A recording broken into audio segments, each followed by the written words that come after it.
Ambassador Lisa Carter stood in the main conference room of Coalition Station Alpha, watching the massive Zephyrian warships approach through the viewport. The ships were dark and menacing, with weapon ports clearly visible along their hulls. She had been Earth's representative to the Galactic Coalition for 5 years and had never seen anything like this fleet before, Commander. Jake Morrison entered the room carrying a data pad with the latest intelligence reports. His uniform was crisp, and his face showed concern but not fear. The Coalition had dealt with aggressive species before, but the Zephyrians were different. They had conquered 12 star systems in the past 2 years and showed no signs of slowing down. The communication system crackled to life and a harsh alien voice filled the room. War Commander Thexval appeared on the main screen. His species looked like giant reptiles with 4 arms and eyes that glowed red in the dim lighting of his ship. Behind him stood dozens of armored soldiers carrying weapons that could cut through. Starship Hull's Lisa stepped forward and activated the translation system. She had studied Zephyrian culture for weeks preparing for this moment. The Coalition had hoped to avoid conflict through diplomacy, but Thexval's demands were becoming increasingly unreasonable. He wanted complete surrender of all human colonies and Earth itself. The war commander began speaking in his native language, which sounded like rocks grinding together. The translator converted his words into standard Coalition speech. He demanded that humanity bow down before the mighty Zephyrian Empire and accept their rule without question. Any resistance would result in the complete destruction of human civilization. Lisa remained calm as she responded. She explained that humanity was a peaceful species that preferred trade and cooperation over conflict. The Coalition had strict rules about aggressive expansion, and the Zephyrians were violating every treaty they had signed. Earth would not surrender to threats and intimidation. Thexval's eyes flashed with anger at her refusal. He stood up from his command chair and walked closer to the communication screen. His soldiers moved their hands to their weapons as if preparing for battle. The war commander spoke again, but this time his voice was full of rage and contempt. Told Lisa that humans were nothing more than primitive animals, barely worthy of being slaves. The Zephyrian Empire had conquered species far more advanced than humanity and would do the same to Earth. Her refusal to surrender was seen as an insult. That demanded immediate punishment. What happened next would be remembered throughout galactic history as the moment everything changed. Without warning, Thexval drew his personal weapon and fired directly at the communication screen. The energy beam somehow traveled through the transmission and struck Lisa in the chest. She collapsed to the floor as Jake rushed to help her. But it was too late. The transmission continued as Zephyrian soldiers began jamming all communications from the station. Jake held Lisa as she died, watching the aliens celebrate their demonstration of power. The last thing transmitted to Earth was the sound of Zephyrian laughter and the sight of their weapons charging for another attack. On Earth, President Helen Brooks received the transmission in her office, surrounded by her senior advisors. They watched in horror as their ambassador was murdered during what should have been a peaceful negotiation. The room fell silent as the implications became clear. The Zephyrians had just declared war on humanity in the most brutal way possible within minutes. Every human settlement across the galaxy received the same transmission. From the Outer Rim colonies to the research stations near the galactic core, the message was clear. The aliens had crossed a line that could never be uncrossed. They had killed an innocent diplomat and laughed about it. Admiral Frank Davis entered the president's office carrying a briefcase that had been sealed for 30 years. His face was grim, but his eyes showed something that hadn't been there before. It was time to reveal what humanity had really been doing since joining the Coalition.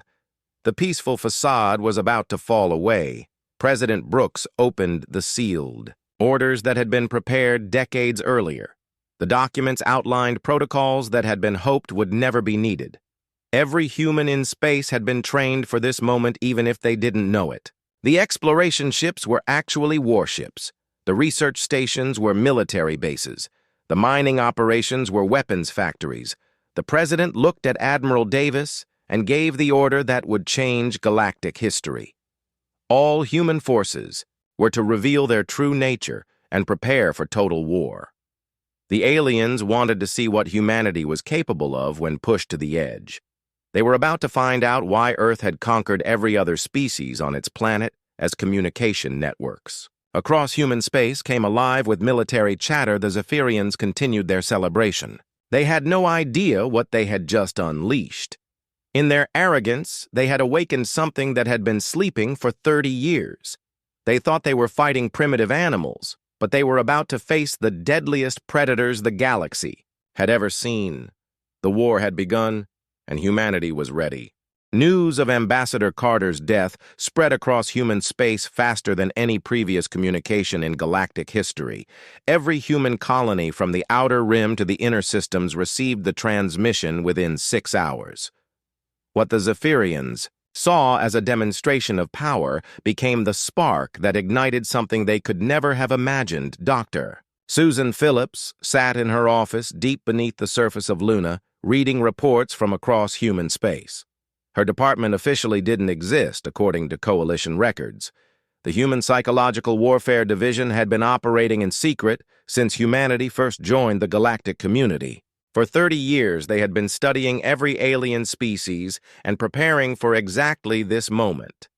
The response was immediate and coordinated in ways that shocked even seasoned Coalition observers. Human settlements that had appeared disconnected and independent suddenly began working together with military precision.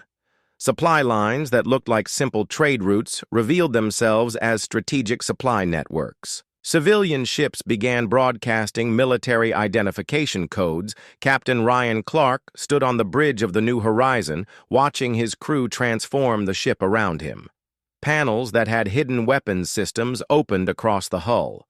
The cargo bays revealed fighter craft instead of trade goods. The diplomatic quarters became a command center for military operations. In less than 4 hours, a peaceful exploration vessel became a fully armed dreadnought. Similar transformations occurred across human space as hundreds of ships dropped their peaceful disguises. The Galaxy Trader became the warship Thunder. The Scientific Explorer revealed itself as the battlecruiser Lightning. Colony ships turned into troop transports. Mining vessels became mobile weapons platforms. The Zephyrians had expected their show of force to frighten humanity into submission. Instead, they found themselves facing an enemy that had been preparing for war since before they achieved faster-than-light travel. Every human settlement had been built with defense in mind. Every human ship carried hidden weapons. Every human citizen had received basic military training. Amy Turner coordinated the defense of Haven Colony as Zephyrian forces approached the outer rim. The colony appeared to be a simple farming settlement with basic defenses. The aliens expected to land and claim an easy victory against primitive humans. What they found instead was a carefully prepared killing field. The first Zephyrian shuttles landed in what appeared to be empty farmland. Hidden sensors tracked their movement as automated defense systems came online. The humans had studied Zephyrian tactics for years and knew exactly how they would attack. Every possible landing site had been prepared with specific countermeasures. When the aliens emerged from their ships, they found themselves surrounded by weapons they couldn't see. The humans had learned to use the environment itself as a weapon. Trees contained hidden missiles. Rocks concealed energy weapons. Even the grass had been modified to release toxic gases when stepped on by alien feet. The Zephyrian forces tried to advance toward the colony buildings, but found their path blocked by obstacles that seemed to appear from nowhere. Roads collapsed under their vehicles. Bridges exploded when they tried to cross. Buildings that looked empty suddenly revealed themselves to be fortified positions. What shocked the aliens most was not the weapons or the defenses, but the humans themselves. The colonists fought with a creativity and ruthlessness that defied all known military doctrine. They used tactics that no civilized species would consider. They turned farming equipment into weapons. They used their own livestock as mobile weapon platforms. The Zephyrians had conquered dozens of worlds using the same basic strategy: land overwhelming force and demand surrender. most species gave up when faced with superior firepower. Humans were different. They didn't just fight back, they seemed to enjoy the challenge of turning weakness into strength. Colonel Jack Stevens led the counterattack using nothing but converted civilian vehicles and mining equipment. His forces moved through terrain that should have been impossible to navigate and struck the aliens from directions they never expected. The humans had spent 30 years learning every inch of their territory and turned that knowledge into tactical advantage. The battle for Haven lasted 3 days, but the outcome was never really in doubt. The Zephyrians found themselves fighting an enemy that adapted faster than they could respond. Every tactic they tried was met with a counter-tactic that seemed to have been prepared in advance. Every weapon they used was neutralized by defenses they couldn't understand. When the alien commander finally retreated, he left behind equipment and prisoners that provided valuable intelligence. The humans had not just won a battle, they had gained insight into Zephyrian psychology and military capabilities. Every victory made them stronger and better prepared for the next engagement. Coalition observers watched these events with growing unease. They had assumed humanity was a primitive species that posed no threat to galactic stability. The revelation that humans had been secretly preparing for war while maintaining a peaceful facade raised uncomfortable questions about what else they might be hiding. As reports came in from across human space, it became clear that Haven was not an isolated incident. Every human colony had successfully repelled Zephyrian attacks using similar tactics. The aliens had expected to conquer a primitive species in a matter of weeks. Instead, they found themselves fighting a war they were unprepared for against an enemy they had seriously underestimated. Dr. Phillips reviewed the psychological profiles of captured Zephyrian soldiers and smiled for the first time since the war began.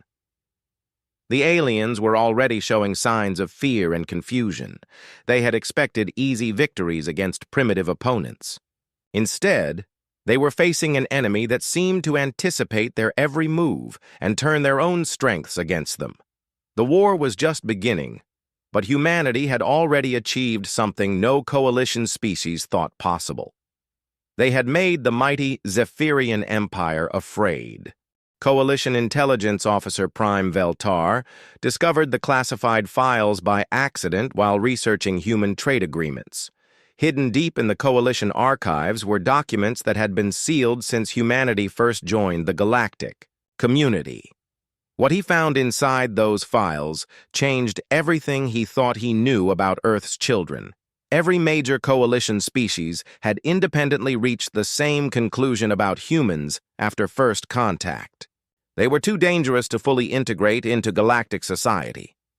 The Altarians had studied human history and found nothing but warfare and conquest. The Centaurians had analyzed human biology and discovered they were evolved predators. The Vegan Confederacy had examined human psychology and declared them mentally unstable. Dr. Kevin Hall walked into the Coalition Assembly Chamber carrying a datapad that contained 30 years of carefully hidden truth. As head of human military strategy, he had been waiting for this moment since the day he took the position. The peaceful facade that humanity had maintained was about to fall away completely. The documents he released showed that every human exploration mission had been gathering military intelligence. Every cultural exchange had been studying alien weaknesses. Every trade agreement had been mapping strategic resources and defensive capabilities. While other species saw humans as primitive newcomers, humanity had been preparing for galactic warfare. Marine Colonel Lisa Grant led the assault on Zephyrian fortress world Kethmore with forces that shouldn't have existed according to Coalition records. The attack began with a bombardment from ships that had been disguised as civilian transports. What should have been a siege lasting months ended in 3 days of brutal efficiency. The Zephyrians had built their fortress on a world with toxic atmosphere and crushing gravity. They assumed these conditions would prevent any ground assault. They had never encountered a species that could weaponize hostile environments. Humans didn't just adapt to alien conditions, they turned them into tactical advantages. The toxic gases that should have killed human forces instead became chemical weapons when properly concentrated and directed. The crushing gravity that should have slowed human movement became a way to accelerate projectiles to devastating speeds. The hostile wildlife that should have been a distraction became unwitting allies in the assault captain. Ben Foster approached the Zephyrian command vessel using nothing but mining equipment and converted civilian shuttles. His small force looked helpless against the massive warship, but appearances were deceiving. The humans had spent years studying Zephyrian technology and knew exactly where to strike. The attack began with what appeared to be accidental collisions as human mining ships bumped into the alien vessel. Each collision left behind small devices that looked like debris but were actually sophisticated weapons. Within hours, the Zephyrian ship found itself infested with human technology that began taking control of critical systems. When the aliens realized what was happening, they tried to fight back but found their own weapons turning against them.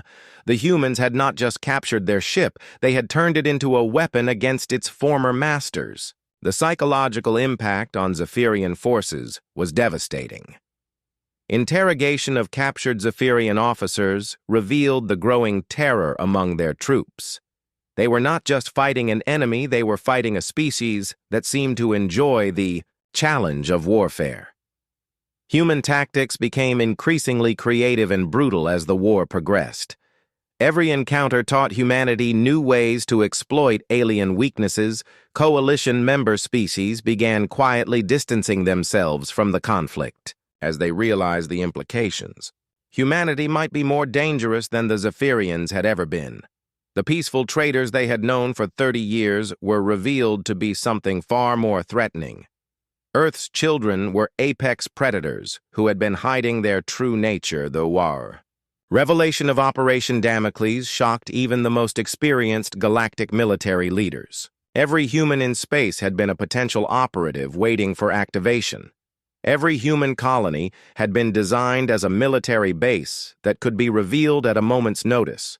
Every human ship had been built for rapid conversion to combat configuration intelligence. Analyst Mary Collins released data showing the depth of human preparation. They had identified every major military installation in coalition space. They had mapped every trade route and supply line. They had studied the psychology and biology of every known species. For 30 years, humanity had been preparing for a war that everyone else hoped would never come. The Zephyrian Empire began to fracture as human psychological warfare took effect. Propaganda specialist Dan Rogers' broadcast captured communications showing Zephyrian leaders panicking as they realized the scope of their mistake. When your enemy is afraid of you, half the battle is already won. Other galactic civilizations watched in fascination and horror as humans demonstrated why they had dominated their homeworld so completely.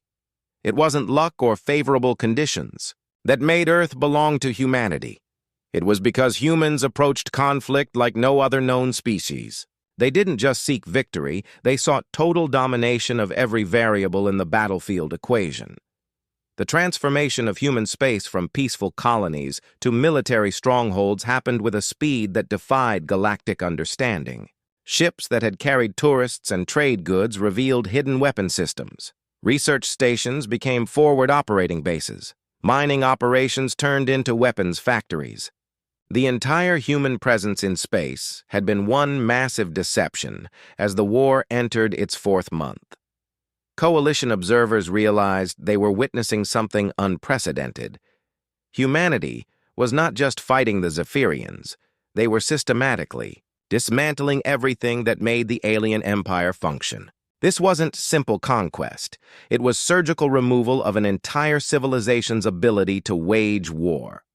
The most disturbing aspect for coalition leaders was not human military capability, but human attitude toward warfare. Other species fought when necessary but tried to minimize conflict. Humans seemed to view war as a natural state that could be won through superior preparation and ruthless execution. They had been preparing for galactic conflict since before they achieved spaceflight. The peaceful facade had been completely dropped, and what emerged was something the galaxy had never seen before. Earth's children were not primitive animals struggling to understand advanced technology. They were sophisticated predators who had been studying their prey for 30 years and were finally ready to hunt. 6 months after Ambassador Carter's murder, the power dynamic had completely reversed across the galaxy.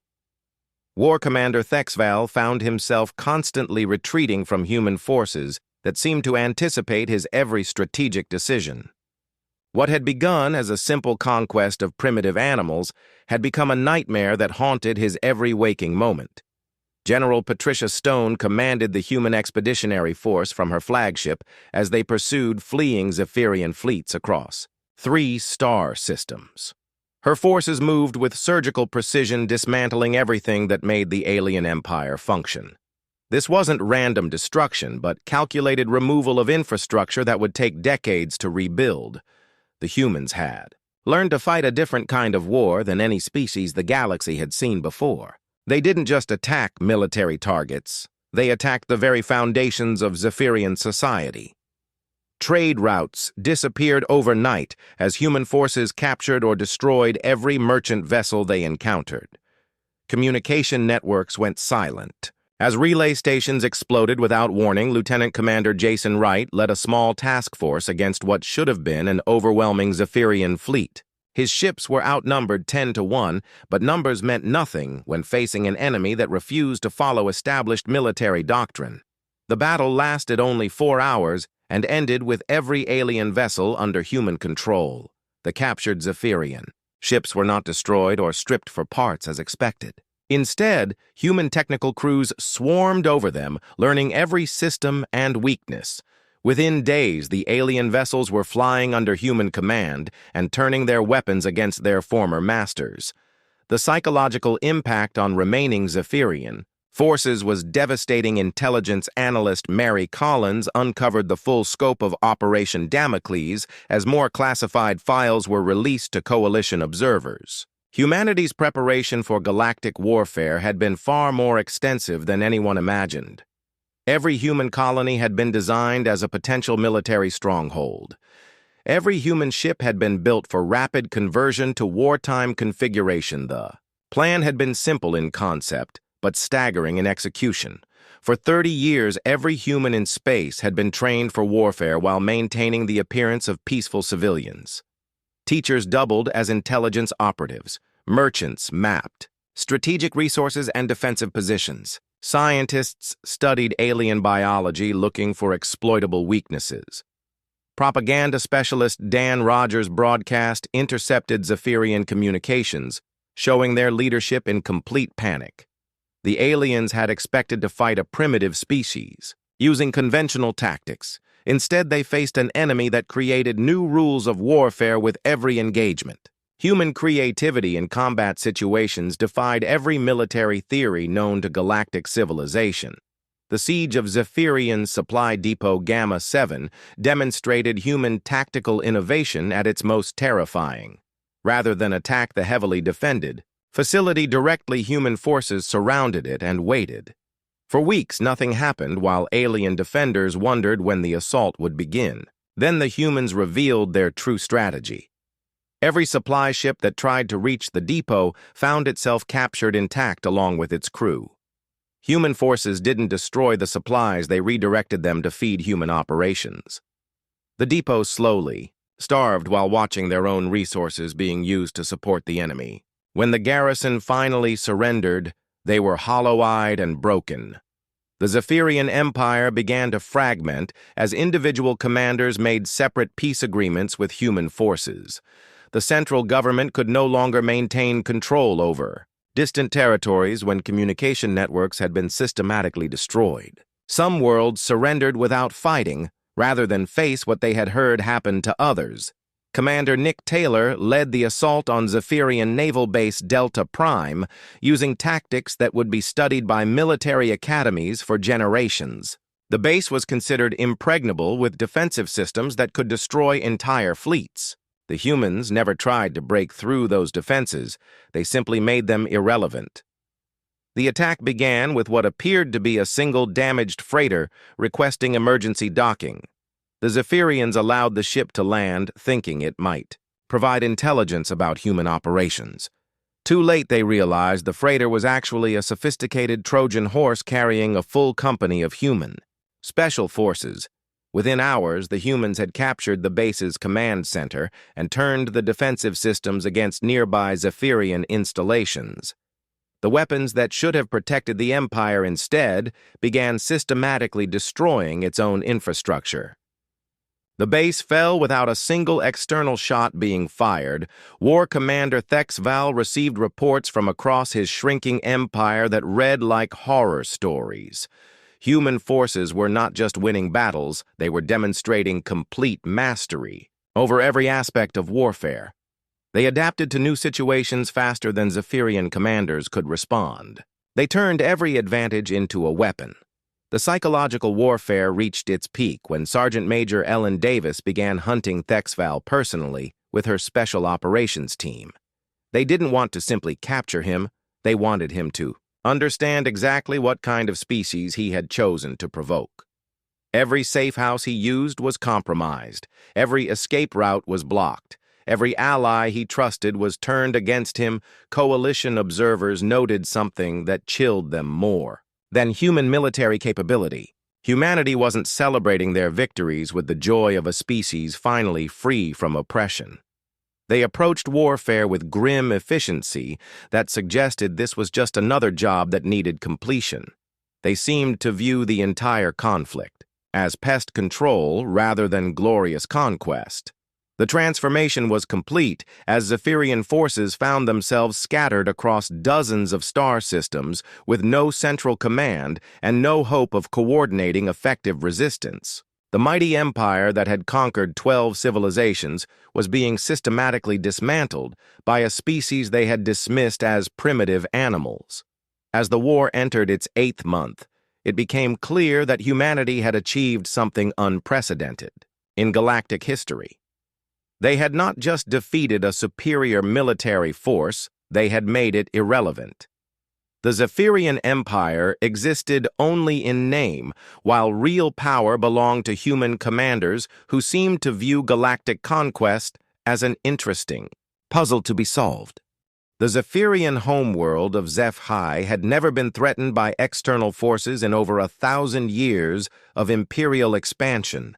The planet was defended by orbital weapons platforms that could destroy entire fleets and ground installations capable of withstanding prolonged bombardment. None of that mattered when facing an enemy that refused to fight conventional warfare. Admiral Grace Parker commanded the human assault fleet as it approached the heavily defended system. Her ships moved in formations that confused Zephyrian observers because they followed no known tactical doctrine. The humans had studied alien defensive systems for months and developed specific countermeasures for every weapon and strategy the enemy possessed. Dr. Robert Lee released the most classified information in human military history as his xenobiology teams revealed weapons systems designed specifically for use against Zephyrian physiology. While other species developed general-purpose tools, humans created species-specific solutions for every potential enemy they might face. The biological weapons were not designed to kill quickly, but to incapacitate alien forces in ways that would maximize psychological impact. Zephyrian troops found their natural armor dissolving when exposed to specially modified atmospheric processors. Their enhanced senses became liabilities when human sonic weapons turned their acute hearing into unbearable pain. The siege of Zeph High became a demonstration of human military doctrine that would be remembered throughout galactic history. Rather than attempting to overwhelm the planetary defenses with superior firepower, human forces began dismantling them piece by piece, while studying each component and developing real-time countermeasures. Commander Nick Taylor captured the first orbital defense platform using nothing but converted mining equipment and sheer audacity. His small force approached the massive station disguised as debris from a previous engagement. By the time the Zephyrians realized what was happening, human technical teams had already taken control of critical systems. The captured platform didn't just fall silent, it began broadcasting human identification codes and turning its weapons against other defensive installations. Within hours, the aliens watched in horror as their own defenses systematically destroyed each other under human control. The orbital network that should have protected their homeworld became the instrument of its conquest. The ground assault began with something the Zephyrians had never experienced in their long history of conquest. Human forces didn't land troops to capture territory, they landed technical specialists to capture infrastructure. Every power plant became a human asset. Every communication relay became part of the human network. Every transportation hub became a distribution point for human supplies. War Commander Thexval found himself trapped in the planetary command bunker, watching his empire dissolve on the tactical displays around him. Human forces moved through the capital city with precision that suggested they had been planning this assault for decades.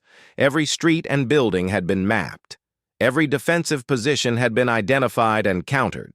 The humans demonstrated something that terrified the Zephyrian leadership more than any weapon or tactic. They showed mercy to civilians while showing none to military forces.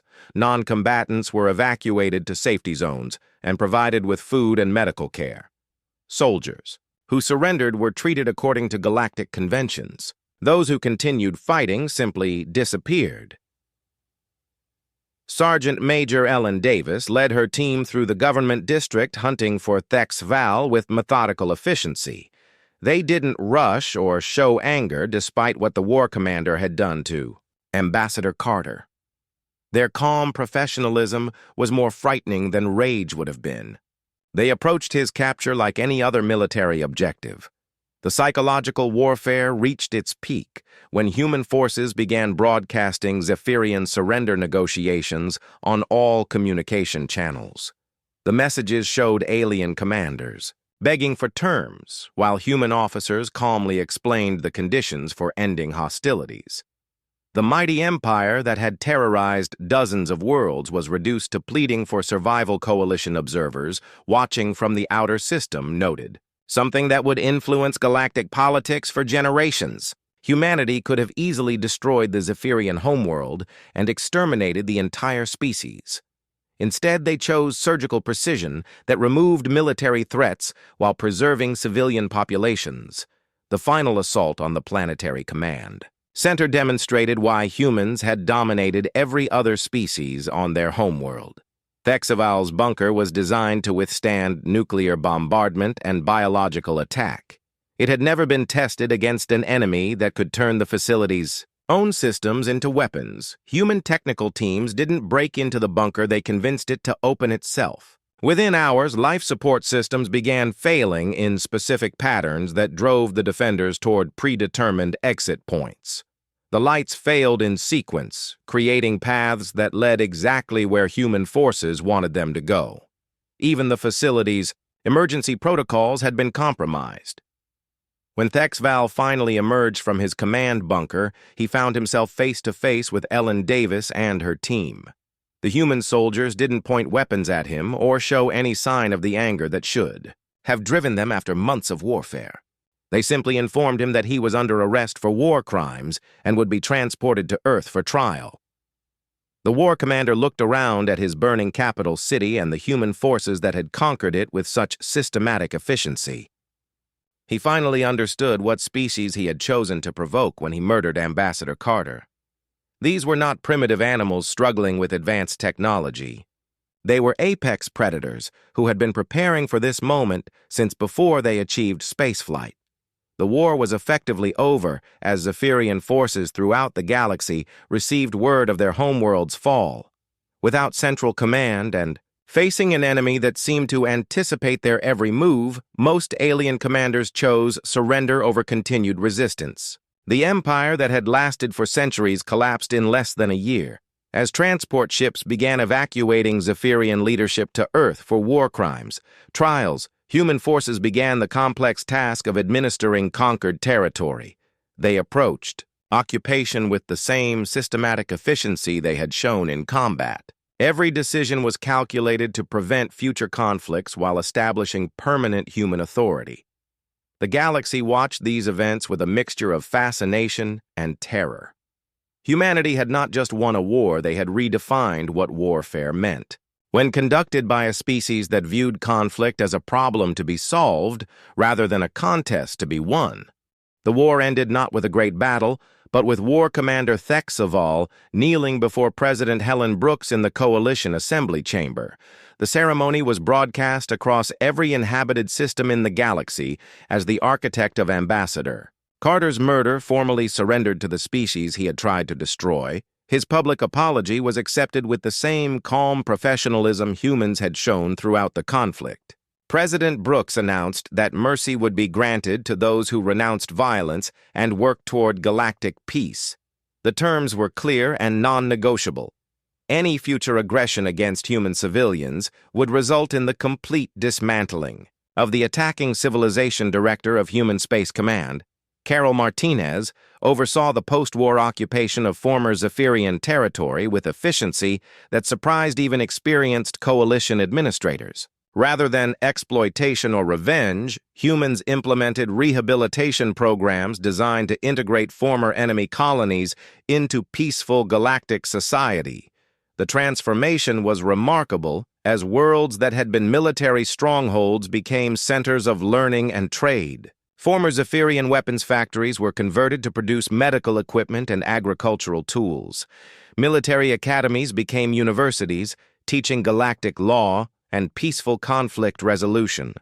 The change happened with a speed that defied conventional understanding. Ambassador Tony Rodriguez found himself fielding requests for defensive alliances from species who had barely acknowledged human existence just months earlier. The galaxy had witnessed what happened to civilizations that threatened human lives, and everyone wanted to be on the winning side of any future conflicts. The long-term implications became clear when Dr. Angela White announced the Carter Doctrine during a special session of the Coalition Assembly.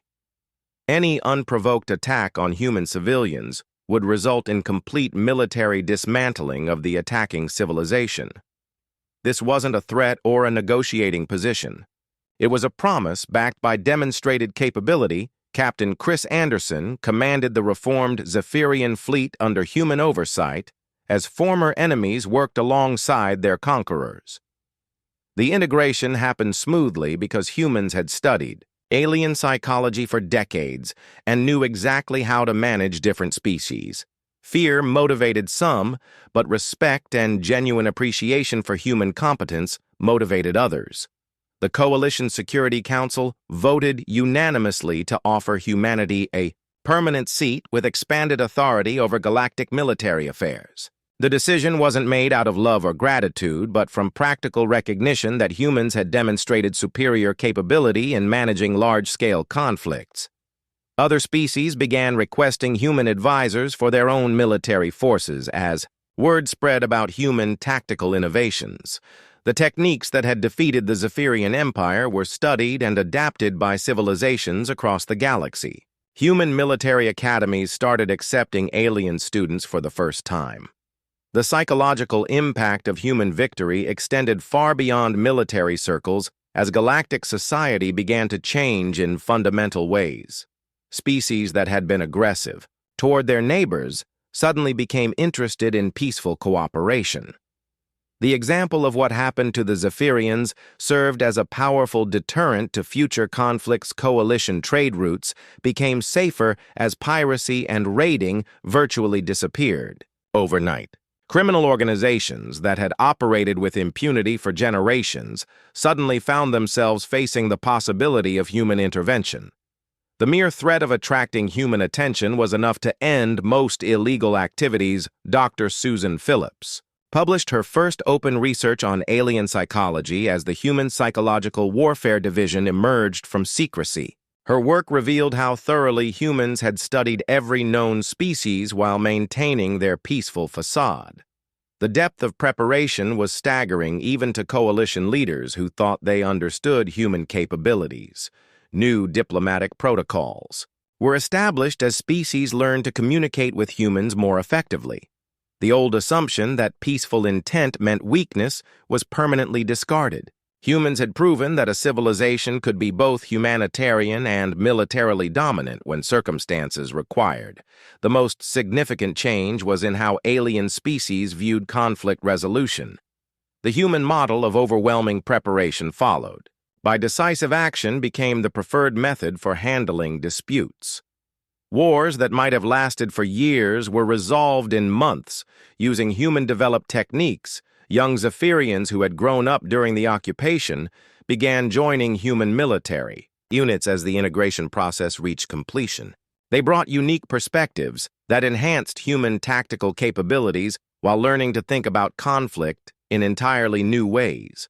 The former enemies became allies through mutual respect rather than forced submission a new alien species made. Contact with the Coalition during the first anniversary of the war's end. Their first questions weren't about trade opportunities or territorial boundaries. They wanted detailed information about human military capabilities and the best ways to maintain peaceful relations with Earth's government coalition historians. Began compiling records of the conflict for future study as the war's lessons became part of standard diplomatic training. Every species learned the same fundamental truth about dealing with humanity. You could negotiate with them, trade with them, and even disagree with them, but you never ever threatened human lives. The peace that followed was built on understanding, rather than fear alone. Humanity had demonstrated capacity for both creation and destruction that exceeded anything the galaxy had previously encountered. Their willingness to use both approaches as circumstances required created stability that had been missing from galactic politics for centuries. In the final analysis, the Zephyrian War had accomplished something no previous conflict had achieved. It created lasting peace through strength rather than temporary ceasefires through exhaustion. The galaxy finally understood what it meant to declare war on the deadliest species alive and chose cooperation instead.